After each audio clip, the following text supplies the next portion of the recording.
गर्भ गीता बहुत ही अनोखा ग्रंथ है। इसमें संपूर्ण ज्ञान समाहित है। श्री कृष्ण भगवान जी का वचन है कि जो प्राणी इस गर्भ गीता का सद्भावना से विचार मनन करता है, पढ़ता है या सुनता है, वह फिर गर्भवास में नहीं आता है। उसे जीवन मरण के चक्र से छुटकारा मिल जाता है। सभी को गर्भ गीता का अनुशीलन अवश्य करना चाहिए। साथ ही यह मान्यता भी है कि जो गर्भवती महिला गर्भ गीता का श्रवण करती है, उसका गर्भस्थ शिशु अच्छे संस्कार ग्रहण करता है। जन्म लेने के बाद वह आदर्श जीवन व्यतीत करता है। गर्भ गीता में अर्जुन ने संसार और स्त्री पुरुष से जुड़े कई प्रश्न किए और गुरु दीक्षा क्यों अनिवार्य है, आइए जानते हैं। श्री कृष्ण अर्जुन संवाद से।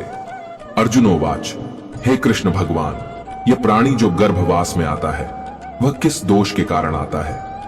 हे प्रभु जी, जब यह जन्मता है तब इसको जरा आदि रोग लगते हैं, फिर मृत्यु होती है। हे स्वामी, वह कौन सा कर्म है जिसके करने से प्राणी जन्म मरण से रहित हो जाता है? श्री भगवानोवाच, हे अर्जुन, यह मनुष्य जो है सो अंधा व मूर्ख है, जो संसार के साथ प्रीति करता है। यह पदार्थ मैंने पाया है और वह मैं पाऊंगा, ऐसी चिंता इस प्राणी के मन से उतरती नहीं। 8 पहर माया को ही मांगता है। इन बातों को करके बार बार जन्मता और मरता है। वह गर्भ विषय दुख पाता रहता है। अर्जुन उवाच, हे श्री कृष्ण भगवान, यह मन मद मस्त हाथी की भांति है। तृष्णा इसकी शक्ति है। यह मन तो 5 इंद्रियों के वश में है। काम, क्रोध, लोभ, मोह और अहंकार, इन पांचों में अहंकार बहुत बली है। सो कौन यल है जिससे मन वश में हो जाए? श्री भगवान उवाच, हे अर्जुन, यह मन निश्चय ही हाथी की भांति है। तृष्णा इसकी शक्ति है। मन 5 इंद्रियों के वश में है। अहंकार इनमें श्रेष्ठ है। हे अर्जुन, जैसे हाथी अंकुश कुंडा के वश में होता है, वैसे ही मन रूपी हाथी को वश में करने के लिए ज्ञान रूपी अंकुश है। अहंकार करने से यह जीव नरक में पड़ता है। अर्जुनोवाच, हे भगवान, जो एक तुम्हारे नाम के लिए वन खंडों में फिरते हैं, एक वैरागी हुए हैं, एक धर्म करते हैं, इनको कैसे जाने? जो वैष्णव हैं वे कौन हैं? श्री भगवानोवाच, हे अर्जुन, एक वे हैं जो मेरे ही नाम के लिए वनों में फिरते हैं, वे सन्यासी कहलाते हैं। एक वे हैं जो सिर पर जटा बांधते हैं और अंग पर भस्म लगाते हैं। उनमें मैं नहीं हूं, क्योंकि इनमें अहंकार है, इनको मेरा दर्शन दुर्लभ है। अर्जुनोवाच, हे भगवान, वह कौन सा पाप है जिससे स्त्री की मृत्यु हो जाती है? वह कौन सा पाप है कि जिससे पुत्र मर जाता है? और नपुंसक कौन पाप से होता है? श्री भगवानोवाच, हे अर्जुन, जो किसी से कर्ज लेता है और देता नहीं, इस पाप से उसकी औरत मरती है। और जो किसी की अमानत रखी हुई वस्तु पचा लेता है, उसके पुत्र मर जाते हैं। जो किसी का कार्य किसी के गोचर आए पड़े और वह जबानी कहे कि मैं तेरा कार्य सबसे पहले कर दूंगा, पर समय आने पर उसका कार्य न करे, इस पाप से नपुंसक होता है। ये बड़े पाप हैं। अर्जुनोवाच, हे भगवान, कौन पाप से मनुष्य सदैव रोगी रहता है? किस पाप से गधे का जन्म पाता है? स्त्री का जन्म तथा टट्टू का जन्म क्यों कर पाता है? और बिल्ली का जन्म किस पाप से होता है? श्री भगवानोवाच, हे अर्जुन, जो भी मनुष्य कन्या दान करते हैं और इस दान में मूल्य लेते हैं, वे दोषी हैं। वे मनुष्य सदा रोगी रहते हैं। जो विषय विकार के वास्ते मदिरा पान करते हैं, वे टटू का जन्म पाते हैं। और जो झूठी गवाही भरते हैं, वे औरत का जन्म पाते हैं। जो औरतें रसोई बना के पहले आप भोजन कर लेती हैं और पीछे परमेश्वर को अर्घ्यदान करती हैं, तो वे बिल्ली का जन्म पाती हैं। और जो मनुष्य अपनी झूठी वस्तु दान करते हैं, वे औरत का जन्म पाते हैं। वह गुलाम औरतें होती हैं। अर्जुनोवाच, हे भगवान, कई मनुष्यों को आपने सुवर्ण दिया है, सो उन्होंने कौन सा पुण्य किया है?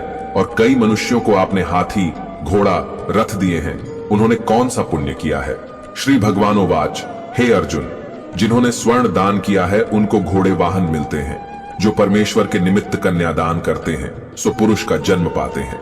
अर्जुनोवाच, हे भगवान, जिन पुरुषों के अंदर विचित्र देह है, उन्होंने कौन सा पुण्य कार्य किया है? किसी किसी के घर संपत्ति है, कोई विद्यावान है, उन्होंने कौन सा पुण्य कार्य किया है?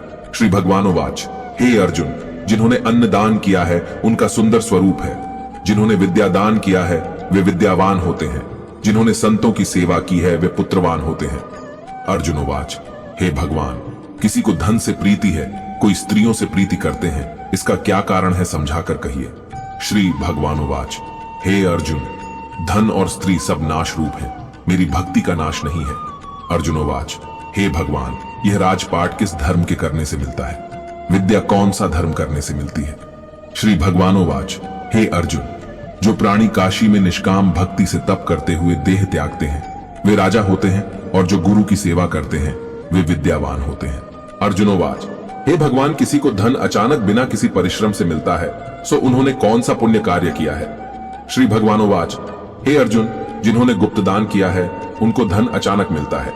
जिसने परमेश्वर का कार्य और पराया कार्य संवारा है वे मनुष्य रोग से रहित होते हैं। अर्जुनोवाच, हे भगवान, कौन पाप से अम्ली होते हैं और कौन पाप से गूंगे होते हैं और कौन पाप से कुष्ठी होते हैं? श्री भगवानोवाच, हे अर्जुन, जो आदमी नीच कुल की स्त्री से गमन करते हैं वो अम्ली होते हैं। जो गुरु से विद्या पढ़कर मुकर जाते हैं सो गूंगे होते हैं। जिन्होंने गौघात किया है वे कुष्ठी होते हैं। अर्जुनोवाच, हे भगवान, जिस किसी पुरुष की देह में रक्त का विकार होता है वह किस पाप से होता है और दरिद्र होते हैं?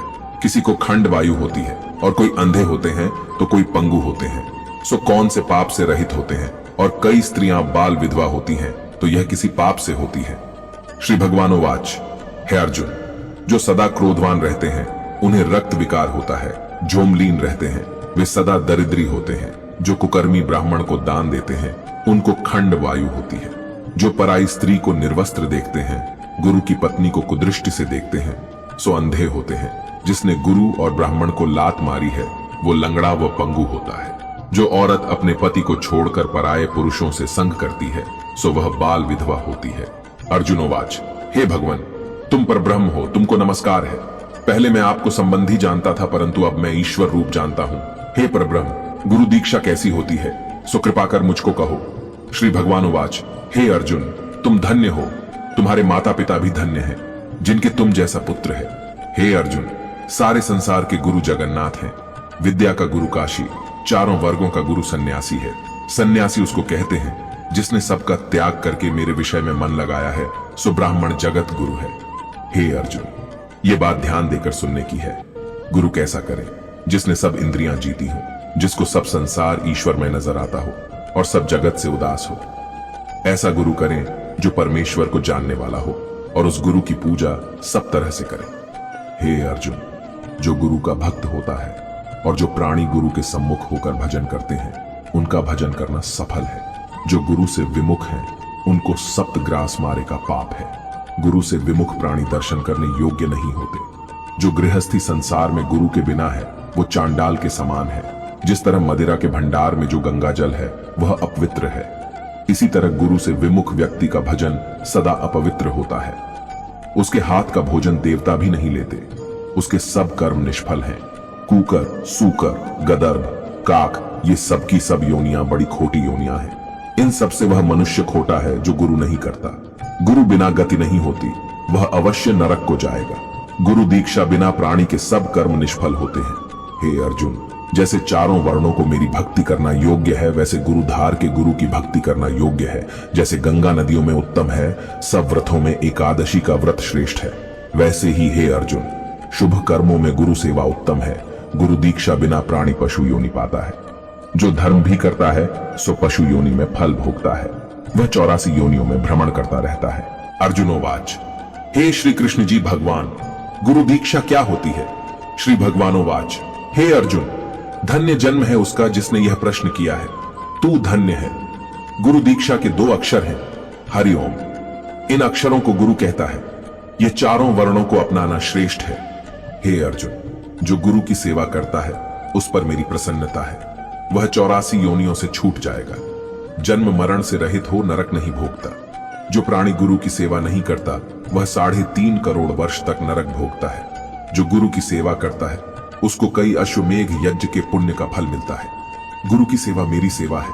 हे अर्जुन, हमारे तुम्हारे संवाद को जो प्राणी पढ़ेंगे और सुनेंगे वो गर्भ के दुख से बचेंगे। उनकी 84 योनियां कट जाएगी। इसी कारण इस पाठ का नाम गर्भ गीता ज्ञान है। श्री कृष्ण भगवान जी के मुख से अर्जुन ने श्रवण किया है। गुरु दीक्षा लेना उत्तम कर्म है। उसका फल यह है कि नरक की 84 योनियों से जीव बचा रहता है। भगवान बहुत प्रसन्न होते हैं। जय श्री कृष्ण।